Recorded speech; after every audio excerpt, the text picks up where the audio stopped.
વિદ્યાર્થી મિત્રો, good morning.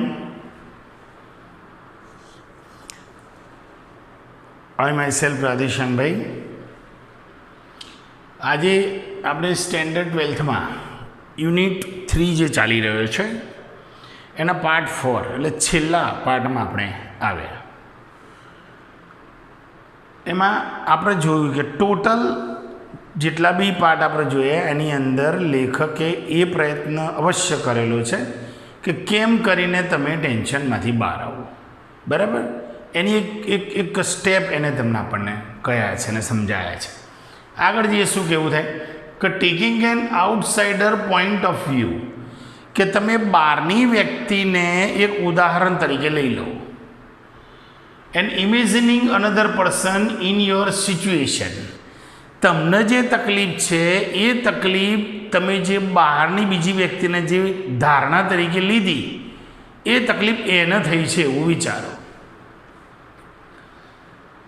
Will put a new perspective on your stress problem, તમને જેનું ટેન્શન છે, તમને જેનો તણાવ છે, તમે જે ટેન્શનમાં છો એવું જ ટેન્શન કોઈક બીજી વ્યક્તિને છે એને ઉદાહરણ તરીકે લઈ લો. તમને જે પ્રોબ્લેમ છે એને છે એવું માની લો. So you can evaluate more calmly, તો તમે એ વ્યક્તિને બહુ શાંતિથી સમજાવી શકશો. બરાબર, what's need to be done, કે એને ખરેખર શું જરૂર છે. આનો કહેવાનો મતલબ એ છે કે શિખામણ આપવી, શિખામણ ફોલો કરવી બંનેમાં ફેર છે બેટા. સામેવાળાને જો તાવ આવ્યો હોય તો તમે એક સહજ તમે એને શું શિખામણ આપો છો કે તાવ તો આવે, મળી જાય, ડૉક્ટરને મળી લેવાનું, થોડુંક ધ્યાન રાખવાનું, ખાવા પીવામાં બહારનું નહીં ખાવાનું, સારું થઈ જશે. પણ તમને જ જ્યારે પ્રોબ્લેમ થાય ત્યારે તમને ખબર પડે કે તાવ શું છે, અને એ ટાઈમે તમે જે શિખામણ આપી હતી પહેલાંને એ શિખામણ તમે વિચારો તમને કેવું લાગે. બરાબર, એટલે શિખામણ આપવી ઇઝી છે, એને પાડવી એ મુશ્કેલ કામકાજ છે બેટા. એટલે આને એક્ઝામ્પલ આપ્યું કે તમે જેમ બીજાને તમને જે તકલીફ થઈ બીજાને થઈ હોય તો તમે એને કેવું સામાન્ય એમ સહજ સમજાવી દો, આમ છે ને તેમ છે ને ઇઝી છે ને ફલાણું છે ને મટી જાય, બહુ ટેન્શન નહીં રાખવાનું. બરાબર, તો એ રીતે તમે જેમ બીજાને કેમ સમજાવો છો અને સમજાવતી બધી તમે કેવો માનસિક રિલેક્સ રહો છો. તો બસ તમને જ્યારે થયું છે તો તમે પોતે વિચારો ને કે ભાઈ થાય, મટી જાય, એમાં શું વાંધો, થોડી કાળજી લેવાની, એમાં કે બહુ ટેન્શન જેવું ના હોય. તમે જે બીજાને શિખામણ આપો છો એવું જ બિહેવ તમે તમારી જાતે કરો તો તમે ટેન્શનમાં નહીં રહો, એવું આનું કહેવું છે. તો અહીંયા વિથ યોર આઈઝ ક્લોઝ, આંખો બંધ રાખો કે છે. Think about the situation that is currently causing you stress, અને તમે એ પરિસ્થિતિનો જ વિચાર કરો જેને લઈને તમે ટેન્શનમાં છો. બરાબર, imagine projecting the situation onto a screen in your mind, તમારા મન ઉપર એ જ પરિસ્થિતિને તમારે ફોકસ કરવાની, ધ્યાનમાં રાખવાની. બરાબર, as if it were film you were watching, જાણે કે તમે ફિલ્મ જોઈ રહ્યા હો એવી રીતે તમને જે પરિસ્થિતિ છે એનું તમારા મગજ પર ફોકસ કરો, ધ્યાન રાખો. Include only what has really happened, અને એમાં ઉમેરો એનો જ કરજો જેની તમને તકલીફ છે. બરાબર છે, not what you are afraid might happen, તમે શેનાથી એડવાન્સમાં ગભરાઓ છો એનું તમારે અત્યારથી ચિંતન કરવાની જરૂર નથી. કાલની કોને ખબર છે, તમને જે હાલમાં જે પ્રોબ્લેમ છે એનું જ વિચારો. શું થવાનું છે એ તો છોડ દો તમે, એનું તમે શું કામ વિચારો છો. Replace yourself in the film with someone else of the same gender, તમે તમારી જાતને એ ફિલ્મમાં તમે રિપ્લેસ કરી દો, એને હટાવી લો. બરાબર, with someone else of the same gender, એવા જ પ્રકારની વ્યક્તિ જે છે કે જેમને તમને તકલીફ થઈ છે એવી જ ફિલ્મમાં જે હીરો છે ને એને તકલીફ છે. બરાબર છે, તો કહેવાનો મતલબ એ છે કે તમે ફિલ્મ જોવા માટે ગયા તો ફિલ્મ જોતાં જોતાં તમને એવું લાગ્યું કે સાલું મને જે તકલીફ છે ને પેલા હીરોને છે, તો તમે શું કરશો કે હીરો મને જે તકલીફ છે એ તકલીફ આ ફિલ્મમાં બતાવી છે હીરોને, તો હીરોએ તકલીફનો સામનો કરવા માટે, બચવા માટે શું કરે છે. જો એ જ પ્રયત્નો તમે કરો તો તમે આ બાદ બચી જાઓ, ટેન્શનમાંથી ફ્રી થઈ જાઓ. સોરી બેટા, બસ આ વિચારવાનું છે, બરાબર. ફિલ્મ જોવા બેઠા, તમારી સાથે જે ઘટના ઘટી છે એ જ ઘટના સામેવાળા સાથે ઘટી, તો એને સોલ્યુશન માટે એને શું કર્યું એ પ્રયત્નો તમે કરો, તો વાસ્તવિક જીવનમાં તમે એમાંથી બહાર આવી જાઓ. મેં પહેલાં તમને કહ્યું હતું આનંદ ફિલ્મનું એક્ઝામ્પલ, બરાબર છે. એને પોતાને કેન્સર છે, બરાબર, બ્લડ કેન્સર છે, પણ 80% ફિલ્મ સુધી કોઈને ખબર નહીં પડતી અંદરના પાત્રોને કે આને કેન્સર છે, બરાબર. છેલ્લે ખબર પડે છે.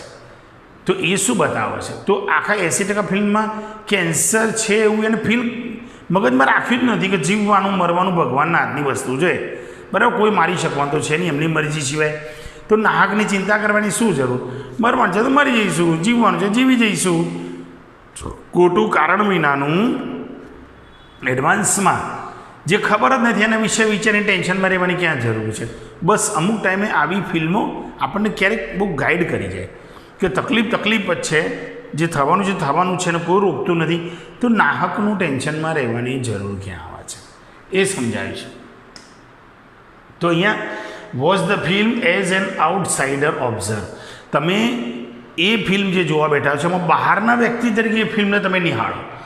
How do you feel about what is going on the film. ફિલ્મમાં જે કંઈ થઈ રહ્યું છે એના વિશે તમે શું ફીલ કરશો? તમને જે પ્રોબ્લેમ છે પેલા હીરોનો છે, એને જે સોલ્યુશન કર્યું એ જોઈને તમારા મન શું વિચારવા માંડશે એ ફીલ કરો. What advice would you give the person who is replacing you on the screen. તમારી જગ્યાએ જે પેલો હીરો જે છે એ જે એક્ટિંગ કરે છે, બરાબર છે, તો એ જે એક્ટિંગ કરે છે એને તમે શું ગાઈડ કરશો? એનામાંથી તમે શું મેળવશો? મતલબ કહેવાનો એ છે તમને જે પ્રોબ્લેમ છે એ જ પ્રોબ્લેમ બીજાને છે. એ વ્યક્તિ એનો સામનો કરવા માટે જે પ્રયત્નો કરે છે એ પ્રયત્નો જોઈને તમને તો થશે ને કે લાવો ને સર હું બી આવું કામ કરું, મને સારું થઈ જાય, બરાબર છે. તો આ ધ્યાનમાં રાખો. કોરોના વાયરસ હોય કે ગમે તે હોય બેટા, આજે માનો કે ફિલ્મમાં એવું બતાવ્યું કે કોઈકને કોરોના વાયરસથી પીડાય છે, તો એને એમાંથી બહાર આવવા માટે શું નુસ્ખા કરે એ તો જુઓ પહેલાં, બરાબર. તમને ખબર ચાલે મને એ થયું છે ને પહેલાંને એ થયું છે, તો પહેલાં એમાંથી બહાર આવવા માટે શું કર્યું? તો લાવ ને હું આ કામ કેમ ના કરું, તો મને બી કદાચ સારું થઈ જાય. અને સૌથી પહેલાં એ વિચારો કે એને કામ શું કર્યું છે? માનસિક મજબૂત થવાનું કામ કર્યું છે. Humanity does not come from what would you eat, બરાબર છે, but it comes from only heart, બરાબર છે. આ ધ્યાન રાખવાનું બેટા. તો તમે એ વ્યક્તિને શું કહેશો કે હુ is replacing you on the screen. તમને જે તકલીફ છે એવી તકલીફવાળું સામેવાળી વ્યક્તિ છે, એ વ્યક્તિએ એ જે એનું સોલ્યુશન જે શોધ્યું પછી તમને એ વ્યક્તિ મળે તો તમે એને શું કહેશો? બરાબર છે. Open your eyes again. તમારી આંખો ખોલો and act on your own advice. તમે જેને સલાહ સૂચન કર્યું એના ઉપર તમે પોતે પ્રયત્ન કરો. ખ્યાલ આવ્યો કે નહીં? એટલે અહીંયા મૂળ કહેવાનો મતલબ આપણને આપણી તકલીફ જોઈને એમ લાગે કે સાલા ભગવાને મને જ દુઃખ આપ્યું છે. એવું નથી ખરેખર. તમે બહાર જાઓ, સિવિલમાં જાઓ, કોઈ સારી મોટી હોસ્પિટલમાં જાઓ અને ત્યાં દર્દીઓના હાલાત જુઓ તો તમે તમારું દુઃખ ભૂલી જશો. અને એ ટાઈમે તમને જો સલાહ સૂચન કરવાનું આવે તમે શું કહો કે ભાઈ જો આમ કરાય તેમ કરાય, ફલાણું કરાય, આ ખાવાનું તે ખાવાનું, સારું થઈ જશે, મટી જશે, ચિંતા નહીં કરવાની. સલાહ સૂચન કરવું કેટલું ઇઝી લાગે છે. અને એને જે પ્રોબ્લેમ છે એ જ પ્રોબ્લેમ જો તમને થયો એ ટાઈમે શું કરશો? તો એ ટાઈમે તમે ટેન્શનમાં આવી જશો. પણ ટેન્શનમાં નહીં આવવાનું. એ ટાઈમે પેલી ઘટનાને વિચારો ને કે તમને જ્યારે પહેલાંને જ્યારે તમે ખબર કાઢવા માટે ગયા, મળવા માટે ગયા, ત્યાં તમે એને શું ગાઈડ કર્યું હતું? તો તમે એને ફોલો કરો ને બેટા, તો તમને પ્રોબ્લેમ થશે નહીં, બરાબર. સારું, આગળ જઈએ. Anticipating success. When life becomes too hectic. જ્યારે જીવન એન્ટિસિપેટિંગ સક્સેસ એટલે પૂર્વધારણા, સફળતાનો અહેસાસ કરો કે હું સફળ જ થઈશ, નિષ્ફળતાનું શું કામ વિચારો છો? When life becomes too hectic. જ્યારે જીવન બહુ ભાગમ ભાગવાળું થઈ ગયું છે ત્યારે we can end up feeling mentally tied in knots. આપણે માનસિક રીતે નાની મોટી લાગણીઓમાં આપણે બંધાઈ જઈએ છીએ. સીધી વસ્તુ છે. Nothing seems easy and positive. કોઈ આપણને સરળ કે હકારાત્મક લાગતું નથી. Pessimism sets in. આપણા મનમાં નકારાત્મકતા ઘર કરી જાય છે. And we can not see a way out of our current problems. અને આપણે આપણી વર્તમાન પરિસ્થિતિ વિશે કોઈ માર્ગ શોધી શકતા નથી. નકારાત્મકતા, નેગેટિવિટી આપણા મન ઉપર હાવી થઈ જાય ત્યારે we can open a source of optimism. આપણે હકારાત્મકતા, પોઝિટિવિટી, હકારાત્મકતાના રસ્તા વિચારવા જોઈએ with the technique of anticipating success. પૂર્વધારણા એવી કરો સફળતા હોવાની અને સફળ હોવાની ટેકનિક સાથે તમે હકારાત્મક રીતે વિચારો, નકારાત્મકતાનો છોડો. સિટલ બેક ઇન અ ચેર, ખુરશીમાં આરામથી બેસો. એન્ડ ક્લોઝ યોર આઈઝ, તમારી આંખો બંધ રાખો. અને experience with all your senses, તમારી તમામ બુદ્ધિના ભાગથી તમે વિચારો, અનુભવ કે what it feels like to have achieved something. કોઈ પણ વસ્તુ પ્રાપ્ત કર્યા પછી, સફળતા મળ્યા પછી તમને કેવું ફિલિંગ થાય છે? તમને એવોર્ડ મળે તમને કેવું ફિલિંગ થાય? બરાબર, ખુશી થાય એમ. And enjoy the resulting feeling of relief and elation. અને તમને જે સફળતા મળી છે એનો આનંદ તમે ખુશ થઈને એકદમ બોલ્ડ હાર્ટ તમે એનો અહેસાસ કરો અને ખુશી એન્જોય કરો. Hang on the positive feelings and bring them back you with onto here and now. તો hang on the positive feeling, હકારાત્મકતા જે લાગણીઓ છે એના પર વિચારો. And bring them back with you, અને પાછા આવો ત્યાંથી into the here and now. એટલે ટૂંકમાં હિયર એન્ડ નાવ એટલે અહીં તહીં તમે ફરો, પણ પોઝિટિવિટી સાથે ફરે. ઓપન યોર આઈઝ અગેન, તમારી આંખો ફરી ખોલો. મેક શ્યોર, અને ખાતરી કરો કે you don't get all tingled up. તમે ટેન્શનમાં તો નથી આવી ગયા ને? In consideration about how the situation will resolve itself. હવે પછી મારી સાથે શું થશે એનું એડવાન્સમાં ચિંતા કરીને તમે કન્ફ્યુઝ તો નથી થઈ ગયા ને? એવું કહ્યું છે. It will look after it self as long as you keep your aim firmly in mind. It will look after itself. એ તમને ખરેખર એવું લાગશે, as long as you keep your aim firmly in mind. તમે તમારા લક્ષ્યને સ્પષ્ટપણે તમારી મેમરીમાં રાખશો તો તમને ખરેખર એ ઇઝી પડશે. If you stay focus on a positive outcome, જો તમે ફક્ત હકારાત્મક દૃષ્ટિકોણ ઉપર જ ફોકસ કરશો, ધ્યાન રાખશો, તો you can think more clearly, તો તમે વધુ પણ સ્પષ્ટ વિચારી શકશો. And you will make better decision, સારામાં સારા નિર્ણયો લઈ શકશો. Which will eventually lead to the desire result, જેની તમે અપેક્ષિત પરિણામની અપેક્ષા કરી છે એ તરફ તમને તમારા વિચારો લઈ જશે, જો તમે હકારાત્મક દૃષ્ટિકોણથી વિચારશો તો. If you could B a number of different positive outcome, જો તમારી પાસે અસંખ્ય પ્રમાણમાં હકારાત્મક વિચારધારા છે તો દેન સિમ્પલી કોન્સન્ટ્રેટ, તો તમે સહજ એના પર એકાગ્ર થઈ જાઓ. On visualising one version today, એક બાબત ઉપર આજે વિચારો. બધું આજે પૂરું કરી દેવું થોડું જરૂરી છે. એક બાબત ઉપર આજે વિચારો. એન્ડ અનધર વર્ઝન ટુમોરો, બીજી બાબત વિશે આવતીકાલે વિચારો. શાંતિથી વિચારો, હકારાત્મકતાના ધોરણે જાઓ. બરાબર. This is not an exercise, આ કોઈ કસરત નથી બેટા. in correctly predicting the further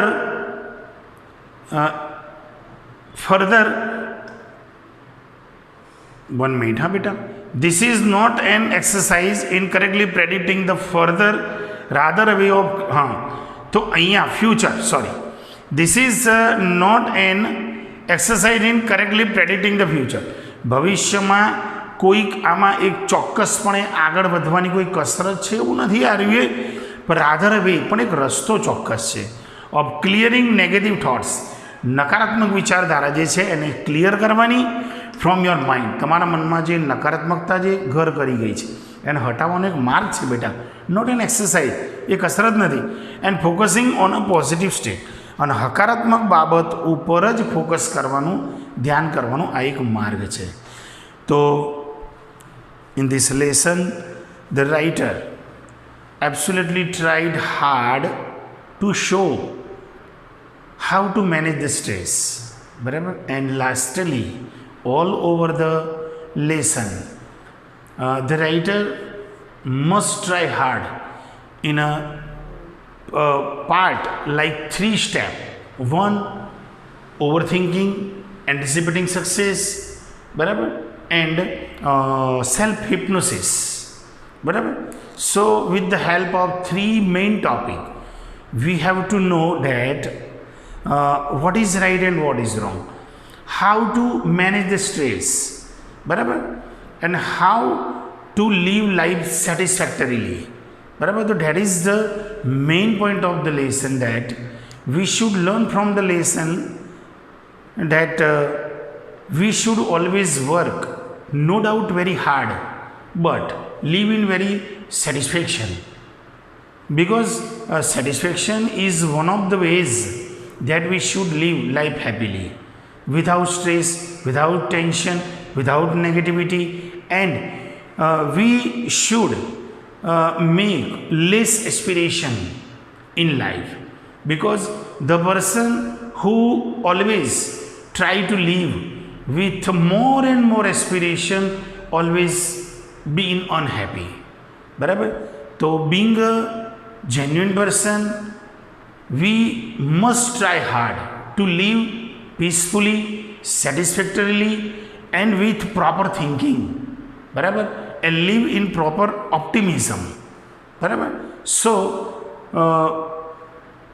according to myself, બરાબર, being a teacher, બરાબર, we have more and more facility, but we use less of them, because every day will be new, and being a human, we must try hard to pass from the negativity and live on the base of positivity. બરાબર? તો lesson અહીંયા આપણે બેટા પૂરો કરીએ છીએ. આ લેસનમાંથી આપણને લેખકે ઘણું બધું શીખવાડ્યું છે, અને આમાંથી વધારે નહીં તો થોડું ઘણું બીજું આપણે જીવનમાં કદાચ ઉતારીએ તો according to myself it proves very award, one kind of award. બરાબર? સો આપણે હંમેશા ધ્યાન રાખવું જોઈએ કઈ રીતે જીવવું જોઈએ. ટેન્શન એ એક એવી વસ્તુ છે કે જેમાંથી વ્યક્તિ સરળતાથી બહાર રહી શકતો નથી, અને શિખામણ આપવી ઇઝી પણ ફોલો કરવી એ મુશ્કેલ છે, એ ખાસ ધ્યાન રાખવાનું. ઓકે, ચલો બેટા, આ લેસન અહીંયા પૂરું કરીએ. બરાબર? જય શ્રી કૃષ્ણ.